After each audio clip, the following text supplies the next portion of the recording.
spore formation in fungi. Today my topic is spore formation. बीजाणु जनन. प्यारे बच्चों, कुछ जीव ऐसे होते हैं जिनमें स्पोर्स बनते हैं और वो स्पोर्स जो हैं वो फेवरेबल कंडीशंस आने पर जर्मिनेट होते हैं और इस तरह से ये एसेक्सुअल रिप्रोडक्शन होता है. यहाँ पर हम एग्जाम्पल दे रहे हैं आपको. फंगस है राइजोपस. स्पोर फॉर्मेशन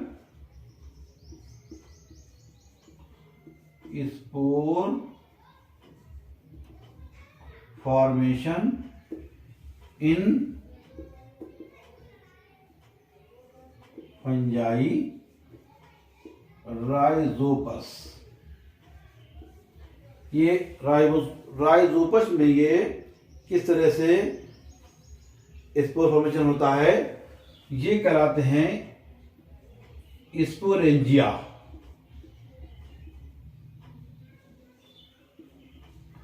और ये यहां पर बन रहे हैं स्पोर्स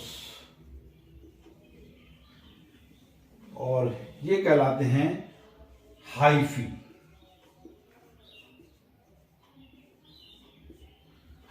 हाइफा का प्लूरल हाइफी. ये इस तरह से स्पोर फॉर्मेशन राइजोपस में होता है. Dear friends, it is a common method of asexual reproduction.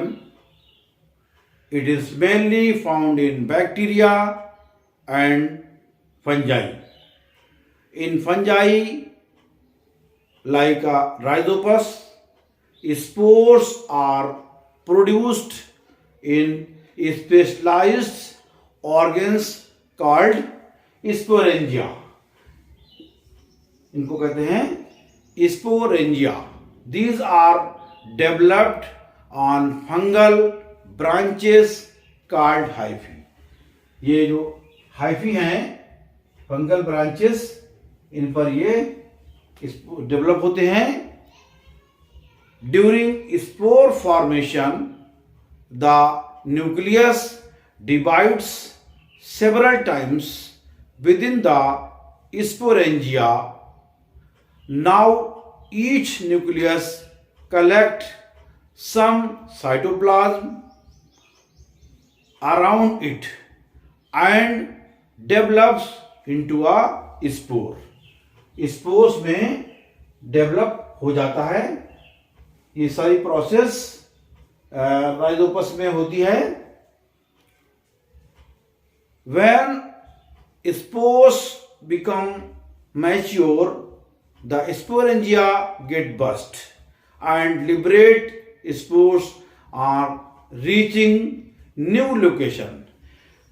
यानी कि ये स्पोरेंजिया जो हैं जब ये मैच्योर हो जाते हैं, स्पोरेंजिया मैच्योर,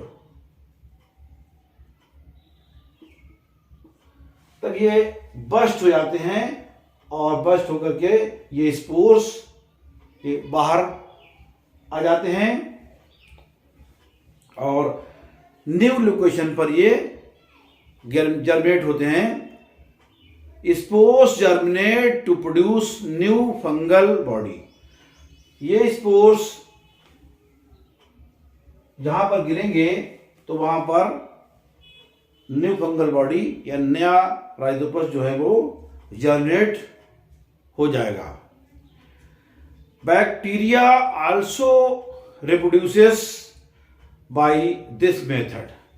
इसी तरह से बैक्टीरिया में भी इसी तरह से रिप्रोडक्शन होता है और ये स्पोर्स फॉर्मेशन होता है.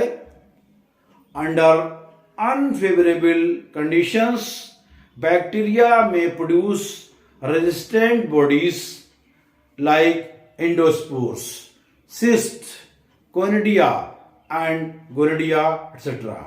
यानी जब अनफेवरेबल कंडीशंस होती हैं,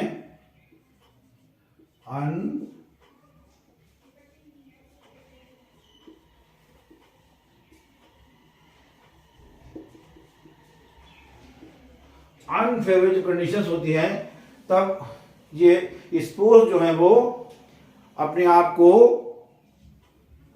कवर करते हैं, किसे एक रेजिस्टेंस होता है, बॉडी रेजिस्टेंस, तो वहां पर वो कहलाता है सिस्ट बना लेते हैं। जहां पर जब वहां पर अनफेवरेबल कंडीशंस हैं तो वहां पर जनरेट नहीं करेंगे तो एक सिस्ट बना देंगे, उसको एक सुरक्षा कवच बना लेते हैं। तो कोनिडिया की शक्ल में या गोनिडिया की शक्ल में, तो ये अब जब फेवरेबल कंडीशंस आती हैं तब ये जनरेट करते हैं। These are thick walled resistant spores. यही स्पोर्स जो है वो थिक वॉल्ड हो जाते हैं, जो है एक वॉल्ड जो है ये स्पोर्स जो है वो थिक वॉल्ड।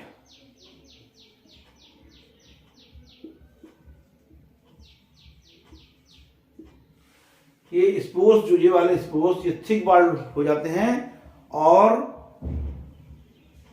ये रेजिस्टेंट स्पोर्स यानी अपने आप को रजिस्ट कर लेते हैं, सुरक्षित कर लेते हैं। तो जब कंडीशंस आती हैं फेवर वाली तो वहां पर ये जनरेट करेंगे। On the return of the favourable conditions और favourable period, these spores give new rise to new bacteria. जब फेवरेबल कंडीशंस आती हैं तो यहाँ पर ये नई न्यू बैक्टीरिया बन जाते हैं। डियर स्टूडेंट्स, प्यारे बच्चों, ये स्पोर फॉर्मेशन यानी बीजाणु जनन का जो टॉपिक है बहुत ही इम्पोर्टेंट टॉपिक है। इसको एक्सेक्सुअल रिप्रोडक्शन का ही ये एक पार्ट है। तो यहाँ पर इसमें स्पोर फॉर्मेशन आप आज पढ़ रहे हैं इस वीडियो में, स्पोर फॉर्मेशन। तो स्पोर्स किस तरह से नए नए जीव बनते हैं स्पोर्स के द्वारा, यानी कि जो जब एग्जाम्पल दिया मैंने आपको राइजोपस में क्या होता है, हाइफी निकलते हैं और हाइफी निकलने के बाद उनमें स्पोरेंजिया बन जाते हैं। स्पोरेंजिया जब मैच्योर हो जाते हैं तो बस्ट हो जाते हैं और उनमें स्पोर्स बाहर आ जाते हैं। स्पोर्स वही एक लोकेशन पे गिरते हैं तो वहाँ पर अगर फेवरेबल कंडीशन है तो जनरेट करते हैं। अगर फेवरेबल कंडीशन वहाँ पर नहीं है, जिस तरह से मैंने मान लिया फेवरेबल कंडीशन का मतलब क्या है, अगर मॉइस्चर चाहिए, मॉइस्चर अगर नहीं है तो जनरेट नहीं करेंगे। और मॉइस्चर जब होगा या और जो भी इसको चाहिए हैं फेवर जनरेट करने के लिए, जब फेवरेबल कंडीशंस होंगी तो ये स्पोर्स जर्मिनेट करेंगे और एक नया जो है हाइफी या नया राइजोपस बनेगा। इसी तरह से बैक्टीरिया में भी स्पोर फॉर्मेशन होता है।